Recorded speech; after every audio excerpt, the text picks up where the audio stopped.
Hello दोस्तों, सभी को नमस्कार। आज की क्लासेज में हमने पढ़ेंगे कक्षा 9th क्लासेस का एक्सरसाइज 1 में आज जो हम लोग पढ़ने जा रहे हैं वो पढ़ेंगे जो आपको बोर्ड पर कुछ क्षणों में देखने को मिलेगा। पहला जो है इसमें दिया गया है कि क्या शून्य एक परिमेय संख्या है। एक्सरसाइज 1.1 का क्वेश्चन है, पहला क्वेश्चन कि क्या शून्य एक परिमेय संख्या है। तो मेरा जवाब आएगा कि हाँ, शून्य एक परिमेय संख्या है। क्यों शून्य एक परिमेय संख्या है? क्योंकि शून्य को 0/1 लिख सकते हैं। इसका मतलब 0.0/1 का मतलब हुआ इसे p/q के फॉर्म में लिखा जा सकता है, जहाँ q नॉट इक्वल टू 0। तो हम सभी लोग जानते हैं कि p का मान 0 और q का मान 0 के अलावा कुछ भी होता है तो वह परिमेय संख्या कहलाता है। इसीलिए इस फॉर्मेट को देखिए, यहाँ पर लिखा हुआ है कि 0/1 बराबर p/q, q not equal to 0 अर्थात शून्य एक परिमेय संख्या है। तो सभी दोस्तों को समझ में आया होगा कि हमारा पहला क्वेश्चन का आंसर ये हुआ। अब हम लोग पढ़ते हैं दूसरे क्वेश्चन की ओर। दूसरा क्वेश्चन क्या कहता है, तो दूसरे क्वेश्चन की ओर बढ़ते हैं। तो दूसरा क्वेश्चन है यहाँ पे हम लोगों को, इसमें हम लोग को निकालना है दूसरे क्वेश्चन में कि 3 और 4 के मध्य 6 परिमेय संख्या ज्ञात करें। तो हम जानते हैं कि यदि दो संख्याएं a और b दिया रहता है तो परिमेय संख्या निकालने के लिए सूत्र होता है a प्लस b/2। क्या होता है परिमेय संख्या निकालने का सूत्र? यहाँ पे देखिए फिर से।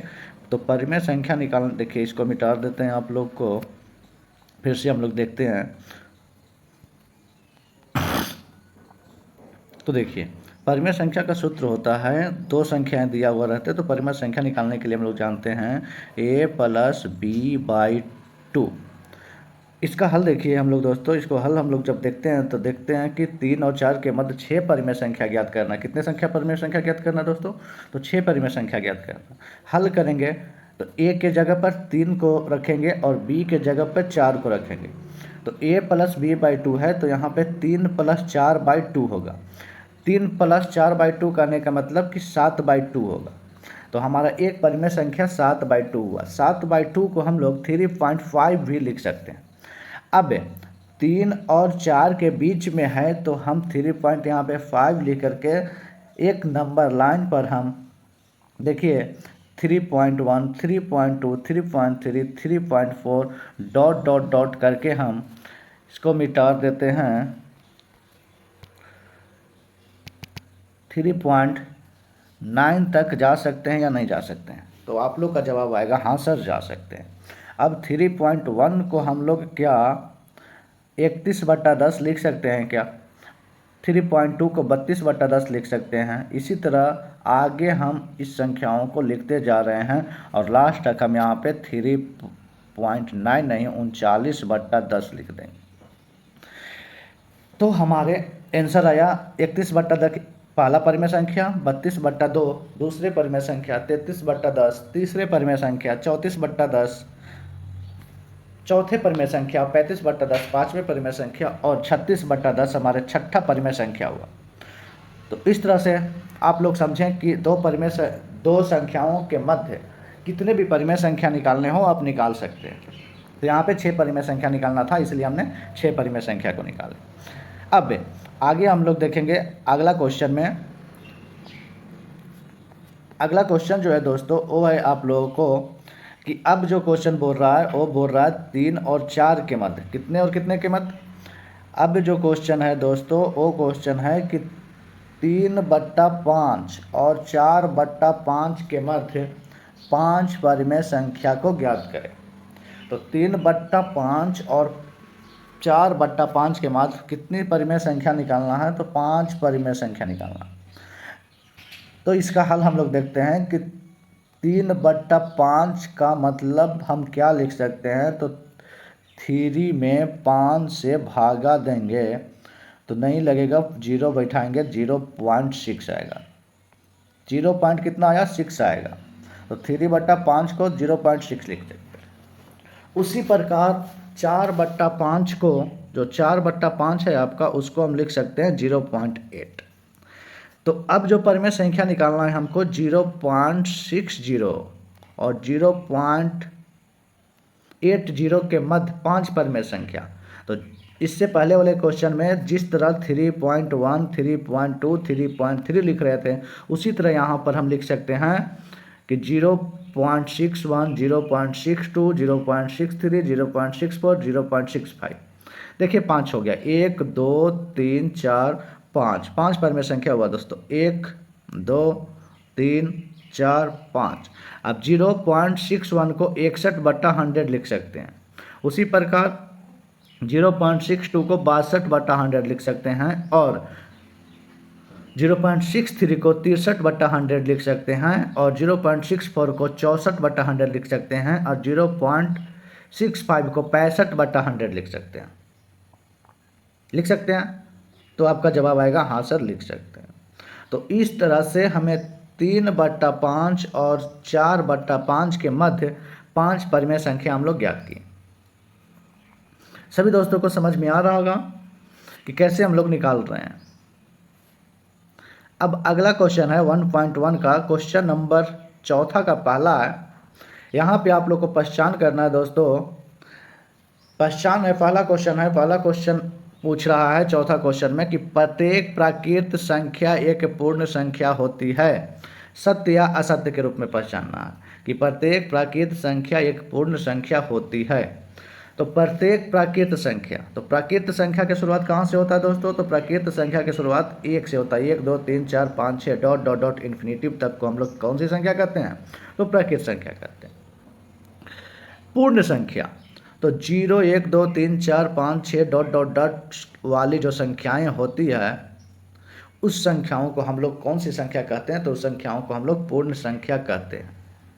क्वेश्चन क्या पूछ रहा है? तो क्वेश्चन देखिए, कह रहा है कि प्रत्येक प्राकृत संख्या, ये जितने भी पूरी संख्याएं हैं, ये प्रत्येक प्राकृत संख्या एक पूर्ण संख्या होती है। तो देखिए 1 2 3 4 पूर्ण संख्या में यहाँ से यहाँ तक है या नहीं है? तो आपका जवाब आएगा हाँ सर है। तो इसीलिए प्रत्येक प्राकृत संख्या जो होती है पूर्ण संख्या होती है। तो क्वेश्चन का जवाब आएगा जी होती है, तो हो जाएगा सत्य कि हाँ होती है। यहाँ तक भी दिक्कत नहीं आया होगा, आप लोग को समझ में आया होगा दोस्तों। अब हम आते हैं 4.1 का एक्सरसाइज 1.1 का क्वेश्चन नंबर 4.2। 4.2 में क्वेश्चन पूछ रहा है दोस्तों कि प्रत्येक पूर्णांक एक पूर्ण संख्या होती है। क्वेश्चन नंबर 4 का दूसरा है कि प्रत्येक पूर्णांक एक पूर्ण संख्या होती है। तो प्रत्येक पूर्णांक, पूर्णांक कहाँ से स्टार्ट होता है दोस्तों? माइनस इन्फिनिटिव से प्लस इन्फिनिटिव के बीच जितनी भी संख्याएं लिखी जाती है उसको हम लोग पूर्णांक कहते हैं। माइनस इन्फिनिटिव से प्लस इन्फिनिटिव। अब यहाँ से अगर आपसे पूछा जाए कि पूर्णांक कितने प्रकार के होते हैं, तो आपका जवाब आना चाहिए कि सर पूर्णांक 3 प्रकार के होते हैं। +1 से जो स्टार्ट होता है, +1 से इधर तक जो स्टार्ट होता है उसको हम लोग बोलते हैं धनात्मक पूर्णांक। -1 से माइनस इन्फिनिटिव तक जाता है उसको बोलते हैं ऋणात्मक पूर्णांक। और बीच में जो शून्य है, शून्य अपने आप में एक पूर्णांक होता है जिसको हम लोग बोलते हैं शून्य पूर्णांक। ये पूर्णांक की बात हुआ। प्रत्येक पूर्णांक एक पूर्ण संख्या होती है। पूर्ण संख्या के स्टार्ट जो होता है दोस्तों 0 से लेकर के प्लस इन्फिनिटिव के बीच की संख्याएं होती है, उसको हम लोग पूर्ण संख्या बोलते हैं। तो प्रत्येक पूर्णांक, क्या माइनस वाले जो हैं, माइनस वाला जो आपका पूर्णांक है ये -1 -2 -3 माइनस इन्फिनिटिव तक, क्या ये पूर्ण संख्या में आती है? तो आपका जवाब आएगा नहीं, ये पूर्ण संख्या में ये जो पूर्ण संख्या नहीं है। इसीलिए इस क्वेश्चन का जवाब होगा असत्य। इस क्वेश्चन का जवाब हो जाएगा असत्य कि नहीं। दूसरे पेन ले लेते हैं दोस्तों। इस क्वेश्चन का जवाब हो जाएगा असत्य कि नहीं। ये जो क्वेश्चन पूछा कि प्रत्येक पूर्णांक एक पूर्ण संख्या होती है, तो नहीं, प्रत्येक पूर्णांक पूर्ण संख्या नहीं होती है। तो क्या हो जाएगा? असत्य हो जाएगा। क्वेश्चन नंबर 4 का तीसरा देखिए। क्वेश्चन नंबर 4 का तीसरा बोल रहा है कि प्रत्येक परिमेय संख्या एक पूर्ण संख्या होती है। प्रत्येक परिमेय संख्या, तो परिमेय संख्या किसके रूप में होता है दोस्तों? तो परिमेय संख्या P/Q के रूप में होता है। किसके रूप में होता है? तो P/Q के रूप में होता है। जहाँ Q not equal to zero, जहाँ Q जो होता है जीरो के बराबर नहीं होता है, जहाँ Q जो होता है जीरो के बराबर नहीं होता। 4/5 को परिमेय संख्या बोल सकते हैं, बोल सकते हैं। 5/2 को बोल सकते हैं, बोल सकते हैं।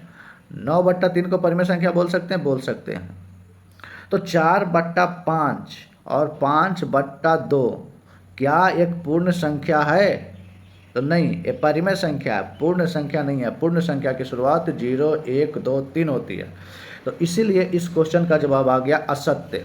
ये क्वेश्चन का आंसर हो गया असत्य, नहीं, ये पूर्ण संख्या नहीं होती है। तो आज की क्लास कैसा लगा दोस्तों?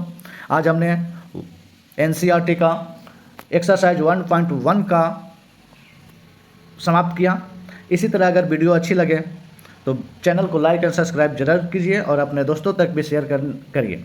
ये हमारी एक नई फाइल है, आज से हम लोग एनसीईआरटी पढ़ना स्टार्ट कर दिए हैं। थैंक यू दोस्तों।